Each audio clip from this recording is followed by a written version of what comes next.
Hello, and welcome to The Worst Things. Today's story is Why I Stopped Working for Rich Pedophiles, written by P.F. McGrail and read by Arthur Cresswell.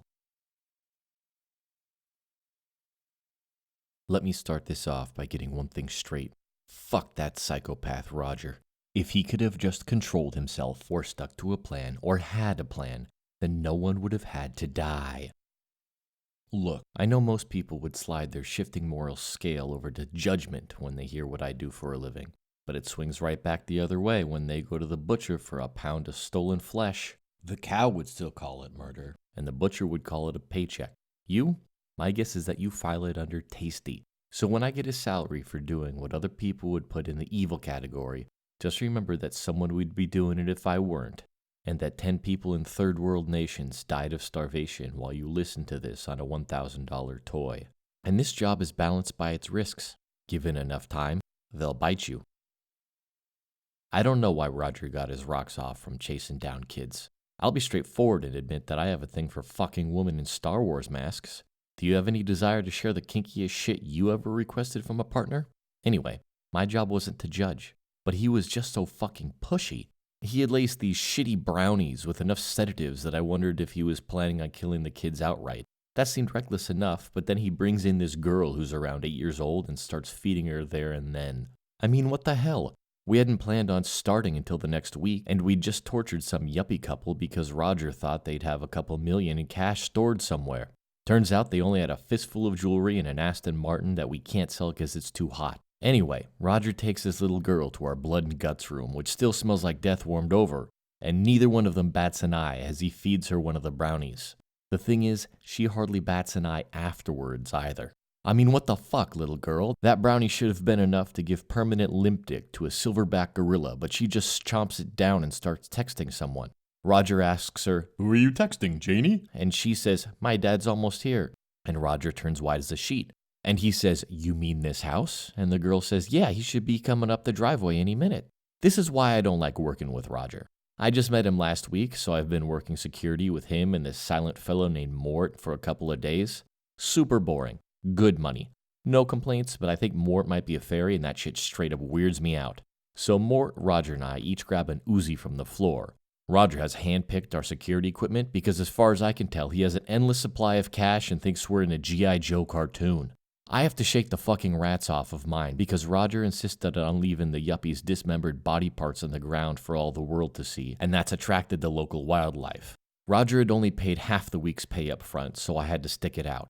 So we run to the window, and sure enough, there's this skinny-looking guy with brown hair that comes running up the driveway.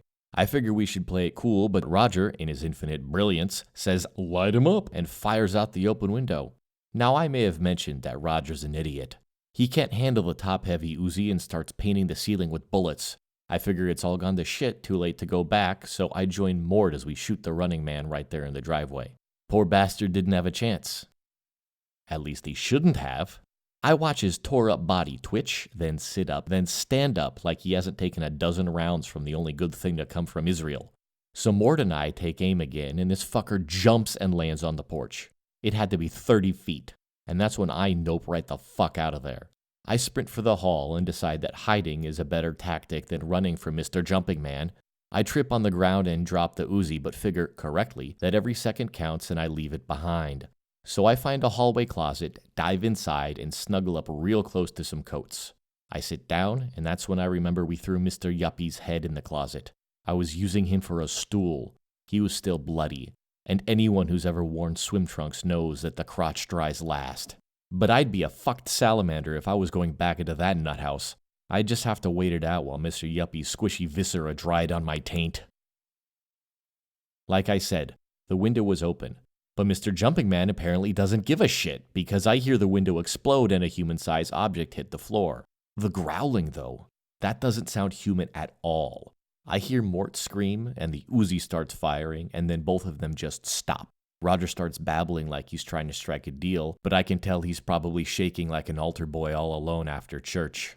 I hear a growling sound and then silence. I think it's all over. It's not all over. Now I want you to imagine the sound of scotch tape being pulled, combined with the noise of thawed chicken getting peeled apart, mixed with the sound of a boot being pulled out of mud. It's fucking gross. Then I hear Roger scream, and in that moment, the only thing in my head is, and I thought Mort was the fairy. This weird growling noise is the only response, and Roger starts babbling, and then he screams for me to help him.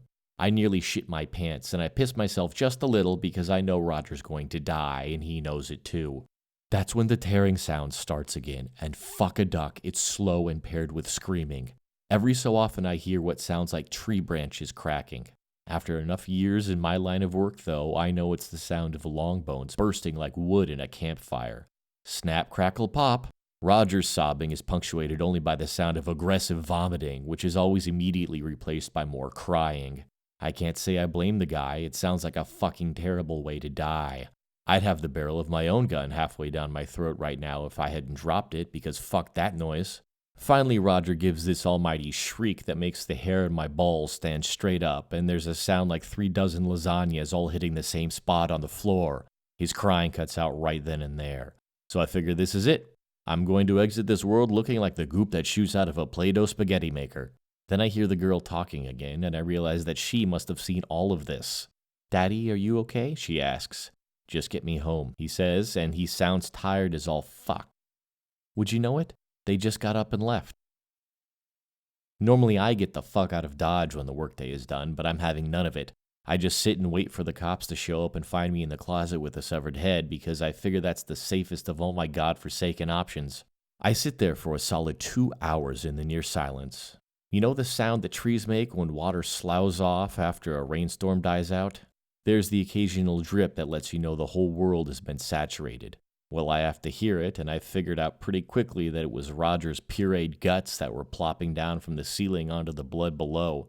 From the sound of things, the living room had to be covered in an inch of standing blood. Eventually, though, I get to thinking that the crazy family may come back for me, and that spurs me on, so I decide to leave. I have to pass through the living room in order to get out of the hallway. I'm not looking forward to it. It's bad. I was right about the standing blood and decide that I'm going to have to throw away my entire outfit just because I walked through that shit. Something seems wrong with the walls, and it takes me a second to remember that some parts of it used to be white instead of completely red. I was correct about the dripping guts. One fat raindrop of red splashes down my cheek, and a second somehow gets in my ear, and a third lands on my neck and slides down to my ass crack. As far as getting 10 feet of intestine stuck to the ceiling, I've got no idea what body part has the adhesion powers to do that.